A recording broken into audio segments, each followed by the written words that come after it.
Assim como a personagem desta historieta, existem muitos cisnes que pensam que são patos. São pessoas que passam pela vida inibidas por seus complexos. Complexos, numa definição simples, são sentimentos profundamente enraizados no subconsciente da pessoa que faz com que ela pense que ela é uma coisa que na verdade ela não é.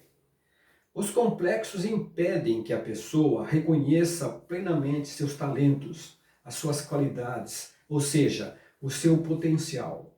Eles impedem que ela desenvolva as suas aptidões naturais. Os defeitos, esses sim, ela os percebe com visão ampliada.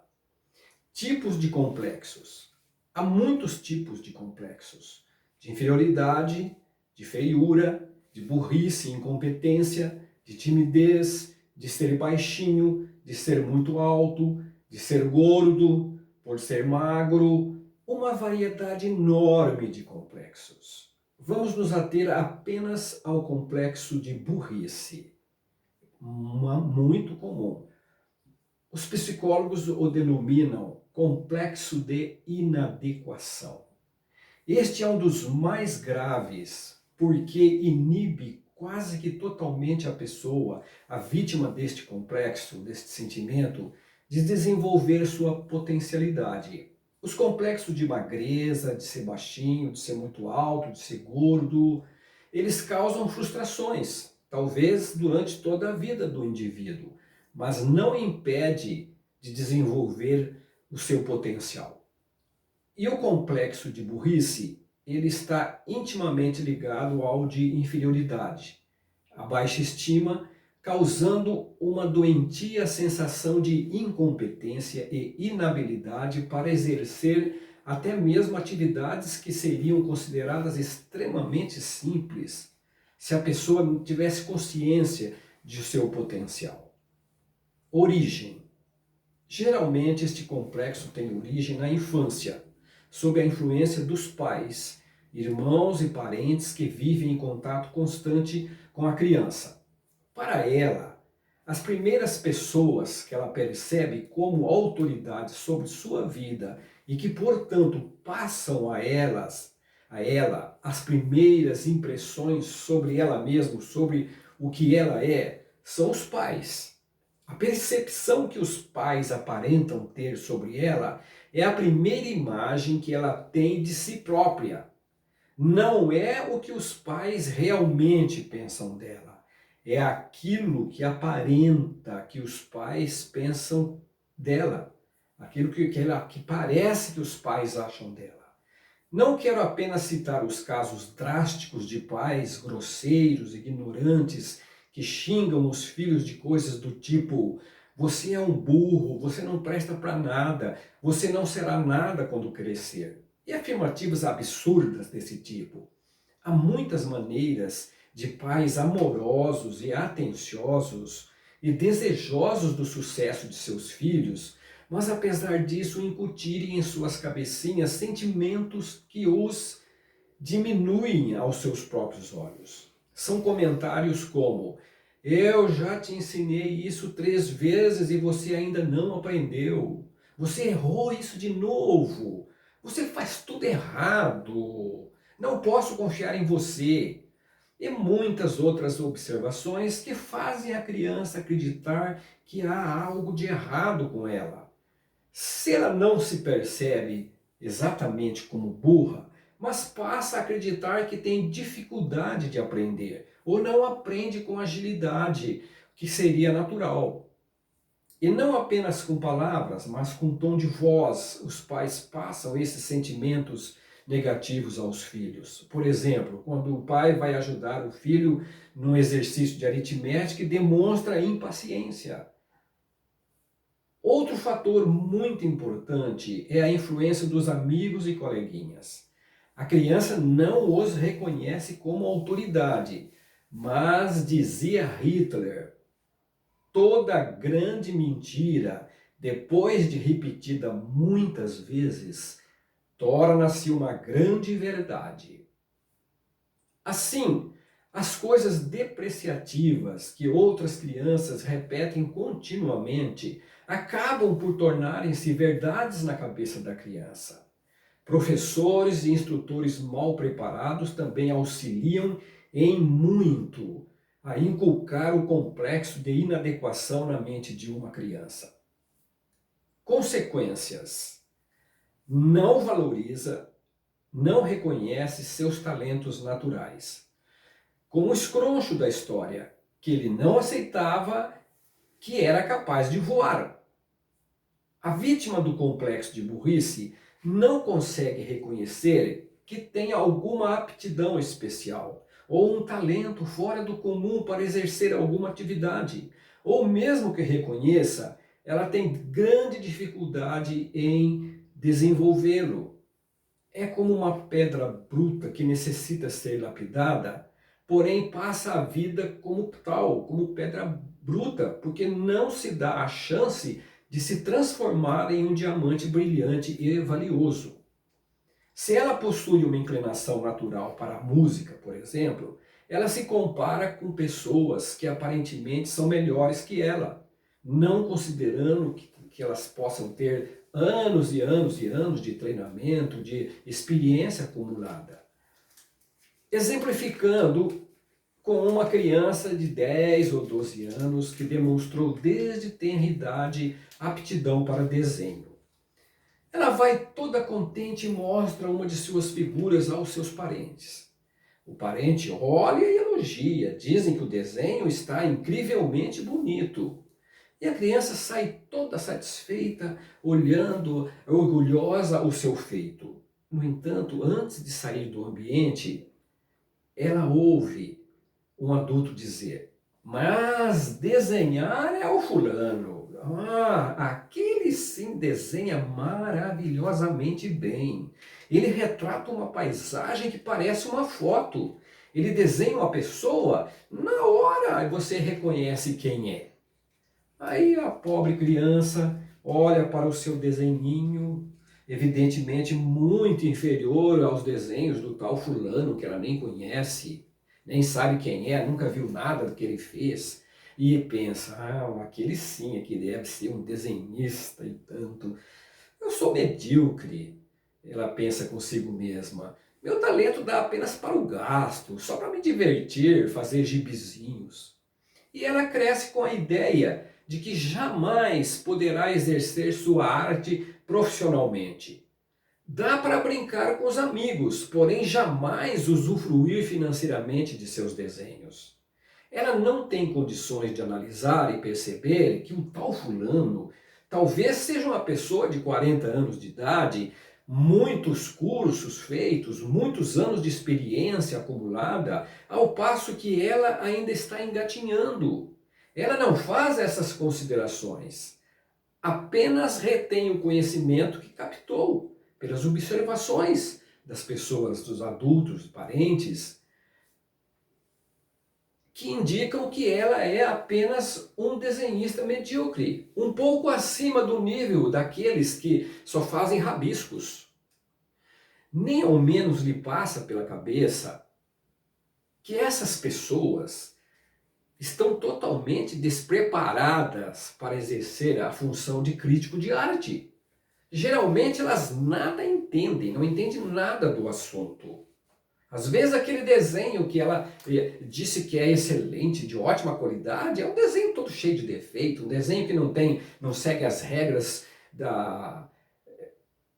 Não seguem as regras de perspectiva, as regras de perspectiva, se for, no caso, um retrato fiel. Né? Um desenho cheio de defeitos, mas a pessoa que nada entende. Outra consequência, ela age como burra. A pessoa vítima do complexo de burrice ou de inadequação, ela age como burra. Salomão, quase 1000 anos antes de Cristo, disse: o que o homem pensa em seu coração que ele é, ele é. Lembrando da personagem do conto, ele não aceitava os argumentos lógicos da coruja, preferia acreditar nas besteiras que ele achava sobre si mesmo, que era um pato pescoçudo. Podemos dizer que o que uma pessoa sabe, entre aspas, em sua mente, consciente ou inconscientemente, a seu respeito, é o que conta.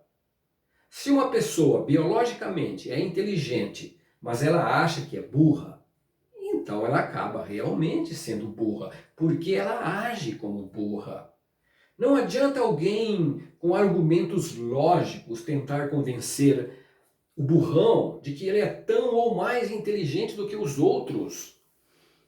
Complexo é emoção, não é razão. Outra consequência, não luta e não enfrenta dificuldades. Como sabe que não se sairá bem, sempre foge dos desafios. A pessoa que se considera sem capacidade não tenta um vestibular, um concurso muito concorrido. Ela não batalha duro em seu trabalho porque não acredita que possa fazer uma carreira brilhante e se tornar um excelente profissional. Nem tenta aprender a voar, como o escroncho, porque acredita que não irá conseguir. Patos domésticos não voam. Outra consequência, desmotivação. Mesmo que ela enfrente, por exemplo, um concurso bastante concorrido, não terá motivação para estudar o suficiente.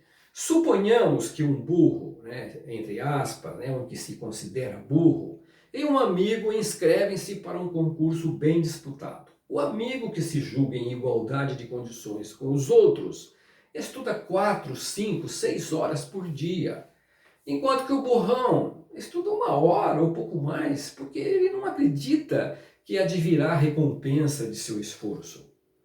No sábado, o amigo passa o dia todo estudando. É horrível passar um feriado em cima de cadernos e livros. Mas ele acredita que se o fizer, conseguirá um emprego almejado. E aí, ganhando um bom salário, ele terá o restante da vida para aproveitar todos os feriados que virão. Já o burrão não tem motivação. Não tem motivação para esse sacrifício. Para que desperdiçar um belo final de semana? Tem tanta gente mais inteligente que ele que irá fazer esse concurso. Está cheio de japoneses. Quando vem o resultado, apenas o amigo passou. O burro não percebe que a razão está no fato de que o outro se esforçou muito e ele quase nada, que é a explicação mais óbvia e racional para o seu insucesso. Complexo é emoção, não é lógica. Ele raciocina da seguinte forma: ele é inteligente, eu não. Outra consequência, racionaliza. A principal razão por que a maioria das pessoas não sabe a respeito deste tipo de complexo é porque todo mundo que é escravizado por ele não tem consciência disso. O complexado está sempre arranjando explicações lógicas e racionais para seus insucessos, dificuldades de aprendizagem e até mesmo para as vitórias. Ele nunca acredita suas derrotas à falta de experiência, tempo insuficiente gasto no trabalho, desconhecimento ou 1000 outros motivos que possam ser as causas reais. As razões são sempre as mesmas. Ele não é capaz. Entretanto, para suas vitórias, ele racionaliza, diminuindo o seu mérito. Considera que qualquer outro poderia ter obtido sucesso ou poderia ter feito de igual forma. Ou então até acredita que não. Mas ele é apenas capaz disso. Nunca obterá sucesso na vida apenas com este único talento. Se ele consegue bom êxito num concurso muito concorrido, ele acha que é porque estudou muito mais do que os outros. Se pode concluir um curso universitário que demanda grande esforço, ele pensa: eu sou bom em teoria, porque tenho disposição para estudar. Mas no exercício de uma profissão, eu não tenho bom senso, não tenho espírito prático. Ou então, ao contrário, se ele exerce bem uma atividade profissional de caráter mais prático e menos intelectual, aí raciocina da seguinte forma: sou bom na prática, mas sou péssimo na teoria. Não consigo aprender nada que demande leitura. Outra consequência, não sonha. Como ele se considera pessoa medíocre, não sonha em realizar grandes coisas, em alcançar grandes vitórias na vida, em desenvolver seu potencial e ser bênção nas vidas de seus familiares, amigos e na sociedade. Prefere ir levando uma vidinha monótona, medíocre, sem lutas, não se arriscando a sofrer derrotas e decepções, porém sem vitórias. Eu não queria mesmo ir para o sul, estou bem aqui nessa pequena lagoa. Outra consequência, não tem ambição. Como o burrão sabe que nunca poderá ter um bom emprego, ser promovido, ter sucesso em empreendimentos, e sabendo que nunca irá ganhar dinheiro, então ele passa a se convencer de que não precisa mesmo. Ele não precisa mais nada além de uma casinha modesta, um carrinho popular bem velho. Pode mesmo se tornar arrogante, achando-se alguém especial, que não valoriza os bens materiais, se considerando superior ou mais sábio que os demais. Os outros, sempre desejosos de adquirir mais e mais parafernália eletrônica, ele não. Ele discerne aquilo que é realmente importante, os valores culturais, a mente. Chega mesmo a espiritualizar. Eu não sou como aqueles caras materialistas que só pensam em fêmeas, em comer insetos. Eu não. Eu prefiro desenvolver a minha riqueza interior. Não quero desmerecer as pessoas que, por princípios filosóficos ou religiosos, são abnegadas de coisas materiais, e nem aqueles que realmente são felizes com o que têm. São felizes com pouco. E eu não quero afirmar que seja saudável o emprego de tempo e energia na obtenção desnecessária de coisas materiais e se sentir sempre necessitado das novidades oferecidas em nossa sociedade consumista. Quero apenas dizer que, se a pessoa não deseja bens, melhores rendimentos, uma melhor qualidade de vida, motivada apenas por não se sentir capaz de obtê-los, aí sim, neste caso, é um sentimento doentio que precisa ser curado. Tive 2 professores na faculdade, judeus ortodoxos, que fizeram voto de pobreza na juventude. Já eram os senhores de meia idade, já um tinha mais de 50.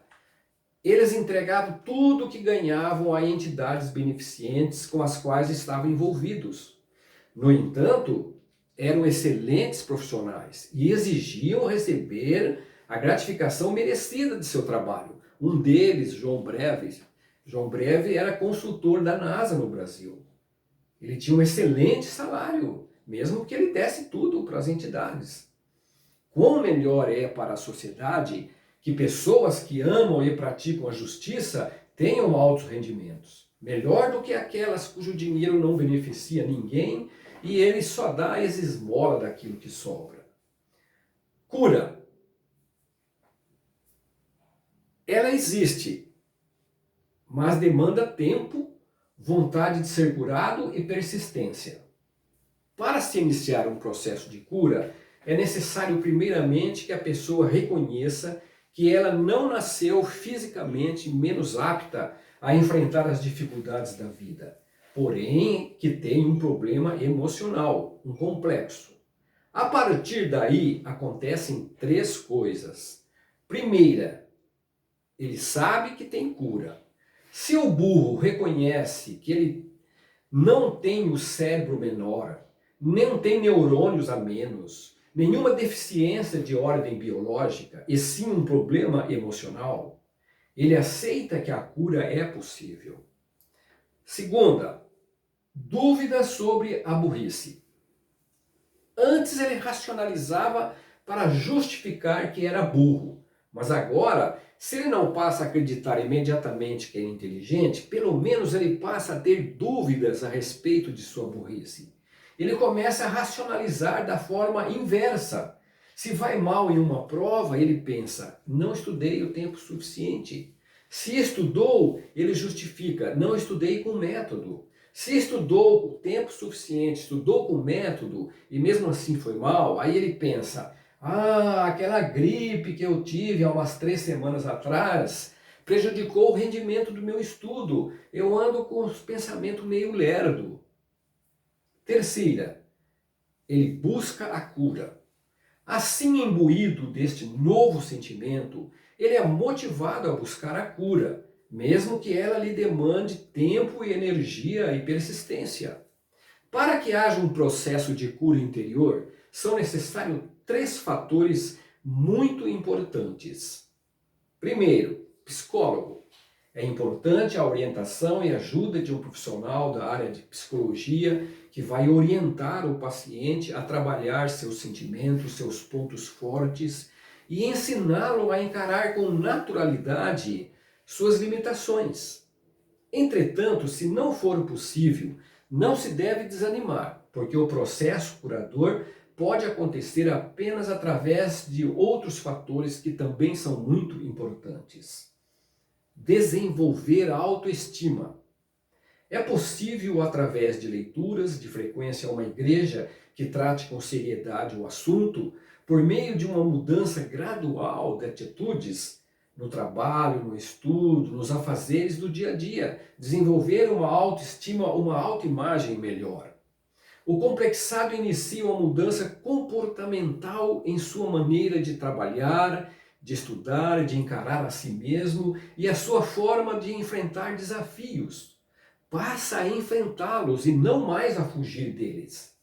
É um processo gradual, exemplificando com um banco. O funcionário passa a aceitar melhor e enfrentar com mais disposição as dificuldades do trabalho. Com o tempo pode buscar uma promoção e se tornar um assistente administrativo. Depois descobre que tem capacidade para exercer bem este trabalho. Passa para gerente de equipe. Depois busca outra promoção, vai para gerente de setor ou de departamento. E assim vai por aí afora. A cada obstáculo vencido, ele se conscientiza de que pode vencer outros obstáculos mais desafiantes. Família, amigos e colegas. Esses 3 elementos têm importância vital na cura do complexado. O complexado necessita muito da aprovação e encorajamento dos amigos, familiares e colegas de trabalho para se firmar e adquirir confiança em si mesmo. Um ambiente de pessoas atenciosas e sensíveis ao problema vai validar o complexado em todos os dias. Validar é ajudar o outro a se sentir valorizado, a se perceber capaz de realizar bem suas tarefas e de executar a contento, mesmo as tarefas mais difíceis. Alguém pode refutar. Mas você falou que a família é quem geralmente induz a pessoa a ter esses sentimentos falsos a respeito de si mesmo. Certo? Mas o fazem por ignorância. Nenhum pai deliberadamente quer que seu filho se considere menor do que é. Quando ele diz as coisas impróprias, é para, no seu ver, na sua ignorância, incentivar o filho a deixar de ser burro, e não para que ele o seja. A partir do momento que o problema é exposto aos familiares, eles são os primeiros a desejarem auxiliar na cura. Bons livros ajudam muito. Creio que um dos melhores sobre esse tema é A Cura para os Traumas Emocionais, do pastor e psicólogo David Simmons. Eu coloquei o nome do livro na descrição do vídeo. Lá vocês vão achar o título e autor. Esta obra trata dos problemas emocionais e a aplicação prática de verdades bíblicas para a cura. Algo de vital importância na eliminação desse distúrbio emocional é a pessoa aprender, pela leitura da Bíblia, que ela é muito especial para Deus e amada por Ele. Também é importante o conhecimento de que Jesus morreu também por causa de nossas fraquezas e complexos, como diz a Bíblia em Isaías capítulo 53, versículo 4 e 5. Certamente ele tomou sobre si as nossas enfermidades e as nossas dores levou sobre si. E nós o reputávamos por aflito, ferido de Deus e oprimido. Mas ele foi traspassado pelas nossas transgressões e moído pelas nossas iniquidades. O castigo que nos traz a paz estava sobre ele, e pelas suas pisaduras fomos sarados. Uma atitude terapêutica valiosa é seguir a orientação bíblica e conversar sobre o problema com irmãos mais maduros na fé. A vítima do complexo se sentirá encorajado ao saber que outros também sofreram aflições semelhantes e venceram ou estão vencendo. Além de que, também irão orar por ela. Confessai, pois, os vossos pecados uns aos outros e orai uns pelos outros para serdes curados. Muito pode, por sua eficácia, a súplica do justo. Tiago, capítulo 5, versículo 16. Deus nos fez a todos cisnes. Não podemos cometer a injustiça contra nós mesmos de nos enxergarmos como patos.